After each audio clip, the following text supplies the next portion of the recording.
Okay, good evening, everyone. So I was just saying to the group that's live here, this is our first proper tough sugya. This is the Makkeh BePatish is a heavy melacha. Please view the following shir as more as poetry than is as a precise lomda. So I'm still struggling to sort of compile all the sources and put them together and knock them into coherent shape. So this is going to be a medley of thoughts rather than anything more than that. So there's a number of questions that I managed to map out on the sugya, things that I began thinking about. 6 things that were on my mind as we learned the sugya. And I'm just trying to work through the sources and see where they all come out. And they're all quite intertwined also. There's primarily 2 sources that we're looking at. There's our one line in the Gemara. There's the sugya and kuf base on the base that I printed. And then there's several sugyas that we've seen already where we've discussed Makkeh BePatish. So we discussed Makkeh BePatish and Ein Daled on the base, where the Gemara listed 7, 8, and 11, I think, melachos that were involved in the construction of pots and pitchers, rather, and ovens and baskets. And there we discussed Makkeh BePatish. And then at the top of our Omud, at the top of Ein Hey Omud base, we discussed Makkeh BePatish in the context of Hatzar Surah, someone who etches a carving on something, and also Menafeach, someone who blows Hatzar Surah B'kli, Menafeach B'kli Zechuchiv, someone who blows a glass utensil, is Makkeh BePatish. So we have several sugyas that we need to hold in our heads at one time. In order to make sense of this topic, and on each sugya we saw lots of Rishonim. We saw Rashi, and we saw Tosfos, and we saw the Shita Ran, and we saw the Meiri, and we have to look at the Rambam, and it's all a little overwhelming. So I don't know if I'm saying that just as excuses or to share this with everyone. So I'll just tell you the list that I made of questions that I've begun thinking about in the sugya.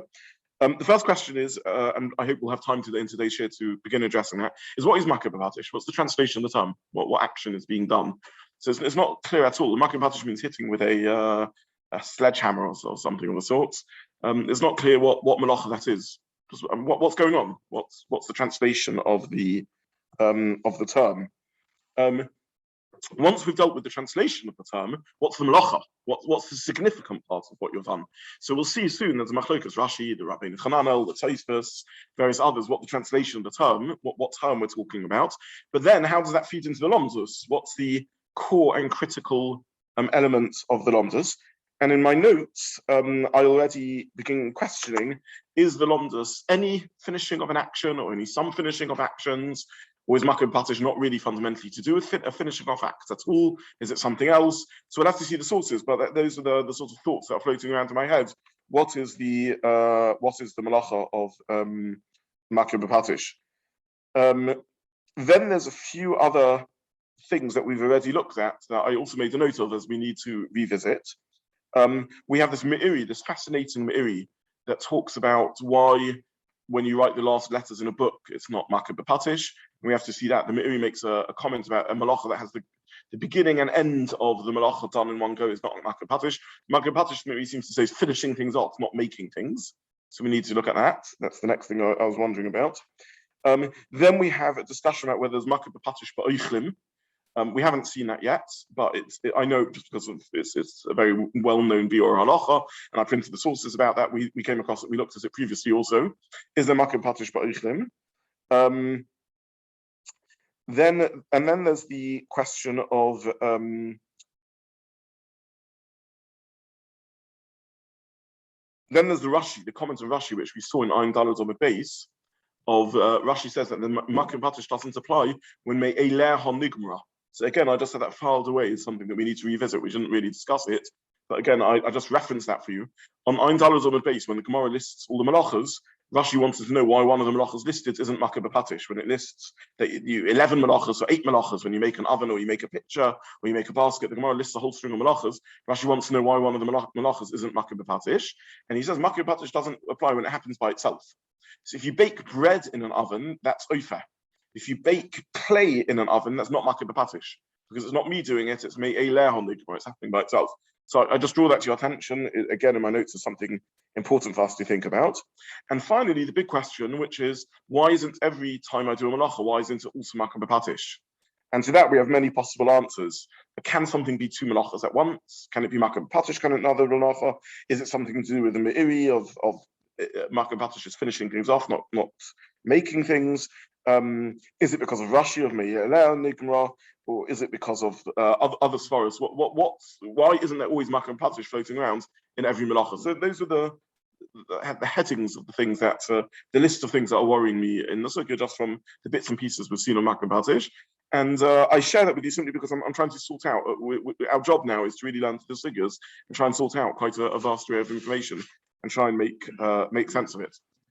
So that said, let's take a deep breath and start off with the ostensibly simplest question. What is the translation of the phrase Makkeh BePatish? So Rashi on, and I tried to print all the sources that I could in this. Rashi on the Mishnah in Ein Gimel Amud Aleph says Makkeh BePatish, hu gemar kol malacha. It's the gemar of every malacha. Shekein uman Makkeh bekornis ala sadon lachlike b'gemar malacha. An uman bangs with a cornice, some sort of hammer or something, on a sodden. What's a sodden? Sorry? Anvil, yeah. In order to smooth it. To smooth what? Yeah. To smooth the anvil or to smooth the... I don't actually know. I also thought it was the anvil, but I'm not entirely sure. To make it smooth, Rashi says, yeah. Because it gets misshapen, apparently, in the process of banging. Either way, Rashi says that's the Gemar Malacha. And the Mishnah also only says Yechayiv in the Gemar Malacha. So that's how Rashi explains it there on the Mishnah. Rashi in Daf Kuf Beis also explains what Makkeh BePatish is. And there's a Tosfos over there that discusses it. So Rashi says Makkeh BePatish. I don't know if did anyone have a chance to look at the sugya in Kuf Beis? Did you get up to that or not? Yeah. Okay, so, yeah, did you manage to have a look at it? Yeah, okay, good. So the Mishnah in Kuf Beis, I tried in the source sheet to trim as much out of the Mishnah as I could, that was extraneous, and still keep the Mishnah readable. So the Mishnah basically, though, says, for our purposes for now, says Masechet and Makkeh BePatish Ma'atzeit Akadeh Kol Shuchayev. So Rashi explains what each one is, but let's look at Makkeh BePatish. Gamu Ba'avos Malachas, he says. This is also in the Malachas, who belaz pick a large hammer, Patish got a large hammer. This translation of the Lars Rashi comes from the Bar Ilan, just helpfully translates for us the Old French word of Rashi. That you shatter the stone from the rock. After you hewed or quarried, after you quarried the rock from the stone around it, and you separate it a bit from the mountain. Makkeh BePatish, Makkeh Gedolah, gives it a great hit.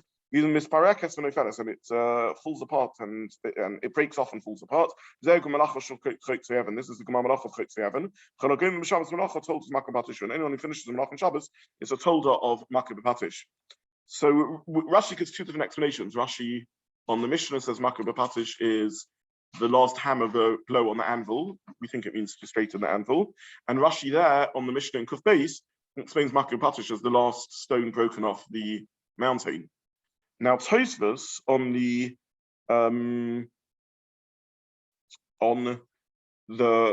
over there in Kuf Beis brings this Rashi, and he says in the Mishkan there wasn't such a thing. There was no binyan in the Mishkan. No stones were used. There's no hewing of stones in the Mishkan, so that can't be the explanation of the Malacha. And therefore he brings from the Ri that Makkeh BePatish is Makush Achrin Shemakas a Kli B'Shas Gemar Malacha, the last hammer blow on the utensil at the time of Gemar Malacha, which probably was the definition of Makkeh BePatish that was most familiar to us before we began learning the Sukkah. If you're a silversmith and you're hammering out a kos, a kiddush cup, the last blow that you do to finish it off, that's Makkeh BePatish. So we have three explanations of Makkeh BePatish so far. One is the last blow on the rock that's nearly hewed off the mountain. The second explanation is the last blow on the anvil, the straightening of the anvil, let's say. And the third explanation, which is the Ri in Tosfos, which is it's the last hit on a metal worker on a utensil that the metal worker is making. So that's just in terms of the translation of the phrase. Now, Tosfos asks on Rashi how he can translate Makkeh BePatish as stone when the Mishkan didn't have stones. We can ask on Rashi, how come there's a stira in Rashi between Rashi on the Mishnah in Ayin Gimel and Rashi at the beginning of Haboina? They give different explanations of what the Melacha is. So the Aruch HaShulchan, which I also printed, I don't know if anyone managed yet to have a look at the Aruch HaShulchan. The Aruch HaShulchan asks this question, and he brings an answer to the question. And he says that there's two things that we're looking for. We're looking for how people do the Melacha, and we're looking for how the Melacha was done in the Mishkan. And for some reason, Rashi on the Mishnah explains how the Melacha was done in the Mishkan, and Rashi, according to Rashi, and Rashi in Habona explains how the Melacha is done in other scenarios or by other people, which is hewing stones, which isn't, I hope by now, somewhat of a friendly svara, familiar svara, because we've sort of seen that theme running through the whole Perek, that even though we learn the Avos Melachos from the Mishkan, nonetheless, we can explain the Avos Melachos, and sometimes the most significant form of the Melacha is in terms of human need as opposed to Mishkan need. There's always these two trends running through Melachos. So, for example, in the Mishkan, cooking took place as Mavashal, where they used to boil the samamonim, the dyes or the herbs that were used. Whereas in human need, the most significant form of cooking, at least at the times of Chazal, was ofer, which is baking, when they used to bake bread. And therefore, the Mishnah structures its Avos Melachos in line with human need, and the Melachos therefore explains as humans do them, as the user-friendly version of the Melacha, rather than the Mishkan-friendly version of the Melacha. So something like that is the dynamic going on in Rashi, and something like that is the answer to Tosfos' question. Rashi seems to explain Makkeh BePatish in terms of stones, because in terms of the human production process, that's the most familiar or most important form of it. Whereas Tosfos says, yeah, but in the Mishkan, it wasn't done as a stone; it was done as the last hammer blow. So this is an answer to Rashi. It's a little bit difficult because on the Mishnah is giving the user-friendly version of Melachos, not the Mishkan version, because it says ofer. Nonetheless, Rashi explains it as seemingly what happened in the Mishkan, according to this suggested resolution of the contradiction between Rashi, whereas Rashi in Daf Kuf Beis explains it in the user-friendly version as hewing from the stones. Where does Rashi get, by the way, hewing stones from?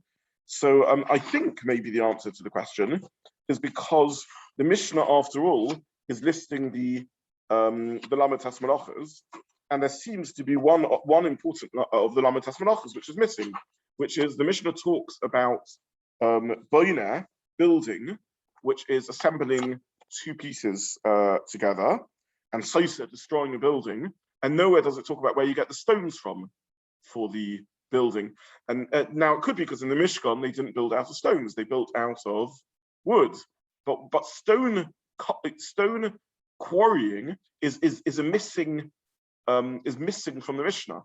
Where is stone quarrying in the Melachos? I mean, this is one of the important human activities that's missing, and therefore Rashi seems to understand this is the most important human activity missing from the Mishnah, and therefore he translates the Mishnah in terms of human activity as quarrying, the final quarry, even though in Mishkan life there wasn't the form that Makkeh BePatish took.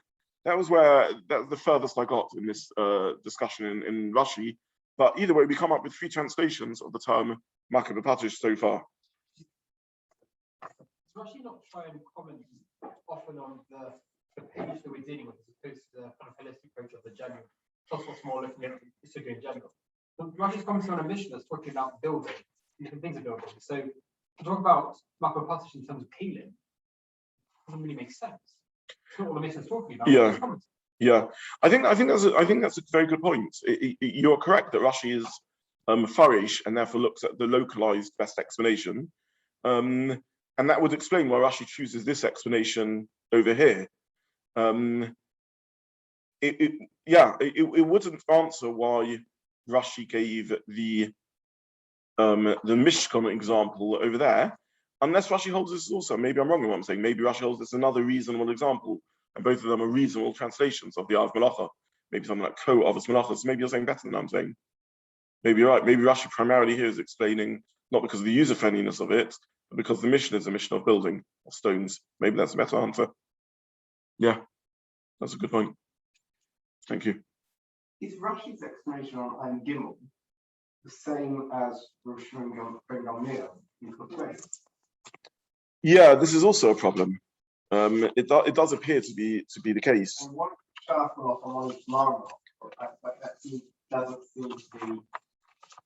I mean, it's almost too close to be relevant. I don't know. I mean, that's a possible answer to the question. Whether B'Shas Malach and Gemar Malach is the same. I was going to come on to this later as a possible answer in the student Rashi. But it does look like Rashi in the Mishnah is explaining according to Rabbi Gamliel, yeah. Which is difficult. Yeah.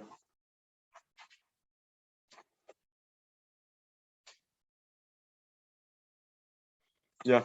The iteration that you said to answer Rashi, that Rashi is going at the beginning of Habona, is I didn't print it in the source sheets just for the sake of compactness. Is how the Chasam Sofer says the answer. When I was preparing Shiur, for some reason I preferred the Aruch HaShulchan's formulation. Having heard your comments, I probably in hindsight should have said the Chasam Sofer's formulation as opposed to the Aruch HaShulchan's formulation. The Aruch HaShulchan is really a Tosis Yom Tov. But actually, upon reflection, I prefer the way you're saying it, which is that Rashi in Habona is dealing with binyan, building stone buildings, and therefore Rashi says the hewing explanation. It's a good answer. So it's probably better than the way I said it. On reflection, yeah. Okay, so this is in terms of the translation of the phrase. I also printed a Rabbeinu Chananel over here. A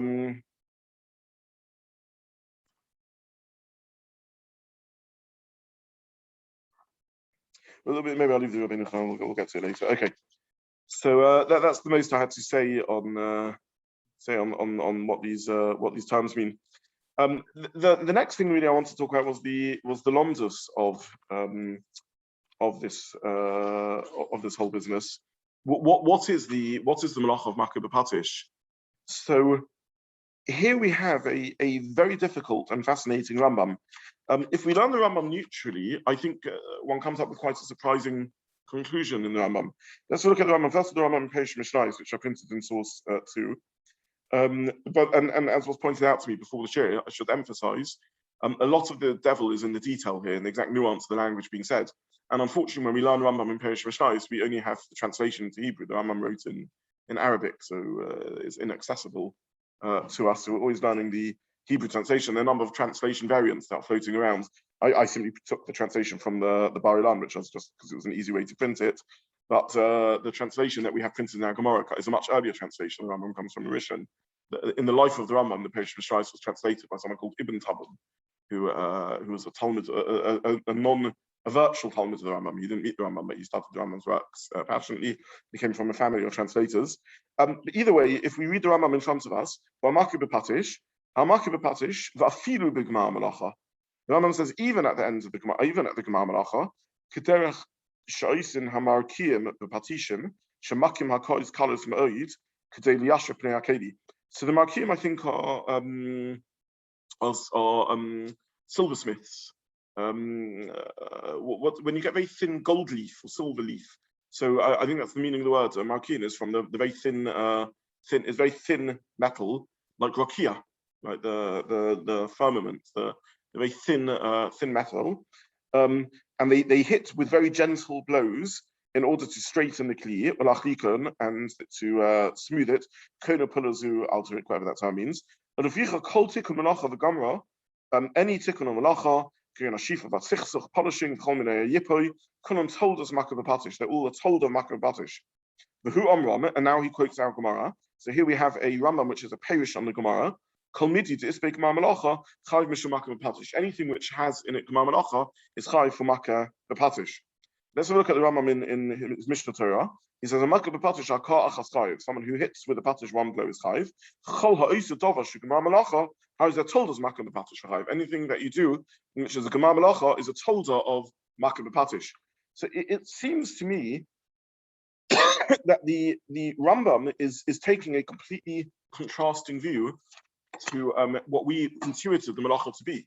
And the Rambam seems to be saying the Av melacha is Makkeh BePatish, is smiting with a hammer, and the told of the melacha is any gemar, any finishing off. And he says it's like a chiddush, even at the end of the melacha. In other words, even if it's not the core construction of something, but it's merely the last act of completion, even that is the melacha of Makkeh BePatish. So what does the Rambam mean by this? Even that is the melacha of Makkeh BePatish. And the Rambam, by the way, translates that into our Gemara. The Rambam kol midi d'isbei gemar melacha chayiv mishum Makkeh BePatish. I think the Rambam is translating as chayiv mishum, as meaning it's a tolda. We've had this formulation before of chayiv mishum in Ein Gimel Amud base and various other places. So I think the Rambam, there's a big question in our Gemara, which is what is the core statement of Rabbi Zobin to Amrit Tavayu kol midi d'isbei gemar melacha chayiv mishum Makkeh BePatish? So the Aruch HaShulchan will argue that this Gemara really means like the Meiri. We'll get to that later. We'll see soon the view of the Meiri. And the Aruch HaShulchan will argue that this is the diuk of the language of Gemara. But the language of Gemara bothers the Rishonim and Achronim who read the Gemara. Kol midi d'isbei gemar melacha chayiv mishum Makkeh BePatish. What does that mean? Anything which has within it a gemar melacha is chayiv mishum Makkeh BePatish. I mean, the Gemara could have just said simply, Kol gemar melacha chayiv mishum Makkeh BePatish, or gemar melacha is Makkeh BePatish, or Makkeh BePatish means gemar melacha. The Gemara doesn't say any of those things. The Gemara says anything that has in it a gemar melacha is chayiv mishum Makkeh BePatish. So I think the Rambam is translating that to mean that any gemar melacha is a tolda of Makkeh BePatish, but the av of Makkeh BePatish is Makkeh BePatish. Nothing else. It's just smiting with the hammer and nothing else. So what sense are we meant to make of this? I mean, what then is the core melacha of Makkeh BePatish?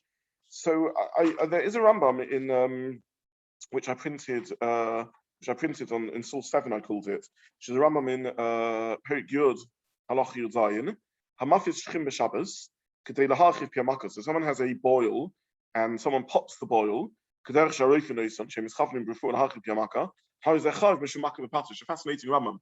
The Rambam says that if you open a wound on Shabbos, a boil on Shabbos, to drain it, and you want to open up wide the hole in order to create a place for it to drain from. He says this is Makkeh BePatish, shezuha malachas harofa, because this is the malacha of the rofa. Well, what does this mean? That anyone who is drains, creates a hole in a wound, is in a spoil, is because of Makkeh BePatish, shehu malachas harofa. So it seems to me that the Rambam is saying that the definition of Makkeh BePatish is some form of craftsman type activity, and therefore he says shezu malachas harofa. And what lends the significance to Makkeh BePatish is that it's a precisely achieved melacha. As all other melachas, their outcome, the significance of the outcome, is measured by the measurable effect in the world. That having baked bread as opposed to raw bread is a significant change in the world. Having a thread as opposed to wool is a significant change. Having a cloth with thread that's woven is a significant change. And then you have Makkeh BePatish, where the measure of the significance of the change is the craftsmanship of the outcome, as opposed to the fact that it's in and of in itself a significant achievement. A fine-tuning, a craftsman, the skill of the doer is expressed in the object, in the outcome of the object. That's what gives it its significance as a melacha. So the Av melacha is a skill, is the expression, the outcome of a skilled blow. Says the Rambam, a doctor who creates a opening in a wound to let it drain is also a melachas harofim. This is the skill of the doctor expressed in something carved out into the world. The achievement of the world is the manifestation of the skill of the doer. And the chiddush of our Gemara is anything which is the gemar melacha also is a tolda of that, because it has a similar importance. In other words, even though in and of in itself is not much, it's just the final hammer blow. I already had a basically functioning utensil, and it's just the polishing of it or the final hammer blow to straighten it out or to do something. So it doesn't have a chashivus in and of in itself. It's not like other melachos where the outcome is significant enough in and of in itself. Nonetheless, the precision of the completion lends a significance to that outcome, and that's enough to make it the melacha of Makkeh BePatish. That seems to me the reading in the Rambam. So some achievements, we look at the achievements and we say in a sort of objective sense, this is a significant enough achievement. The field is plowed, the garment is woven. And in Makkeh BePatish, the significance of the achievement is the act of the doer in the, again, a melacha is an outcome. A melacha is not a melacha is creation of an outcome, but not the skill of the action isn't the point over here. It's an outcome which is the expression of a skill, which lends the significance to the outcome to make it the melacha of Makkeh BePatish. This seems to me the reading in the Rambam. I'm conscious I'm doing a lot of talking here. Can you see why I'm reading this in the Rambam? Does this make sense? Are you suggesting that just simply? Wait, 1 second, Paul. I was going to take Jeffrey and then I'll. Sorry. Yeah, okay.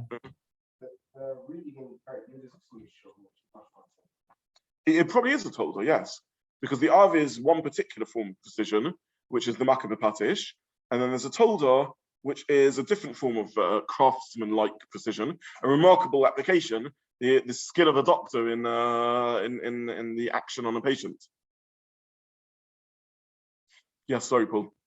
You've answered my question. Yeah, Jeffrey's question, just for those who I don't know online, is I understood. in the Rambam there also says mishum in the case of the boil, and I agree with that. It sounds like that's also a tolda.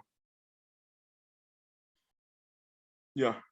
So coming back to Rashi for a second, what does Rashi think the Av is? What does Rashi think the Tolda? I think that Rashi is a good question. I think that Rashi thinks the essence of the Av is Gemar Melacha. The Rambam thinks the essence of the Av is approximately precision outcome or something like that, and the Tolda is Gemar Melacha. Except that's what I think that's what we thought too. But the Rashi on Kufbet on Macbeth makes it clear that the Marmalak is a Tolda.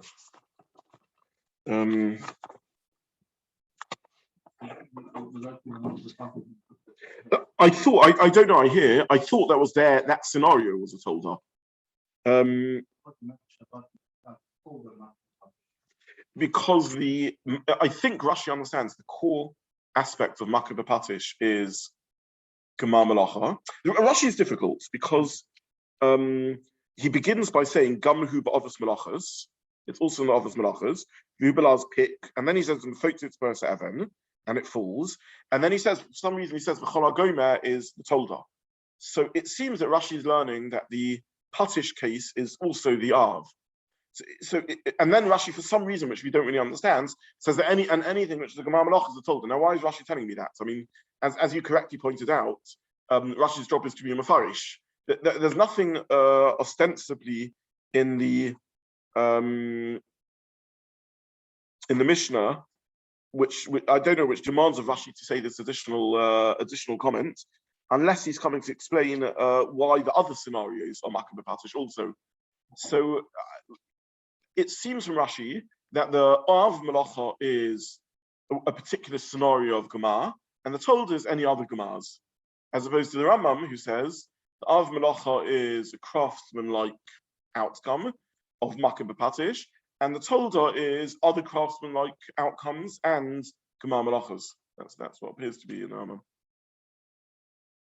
That's the best attempt I could come up with.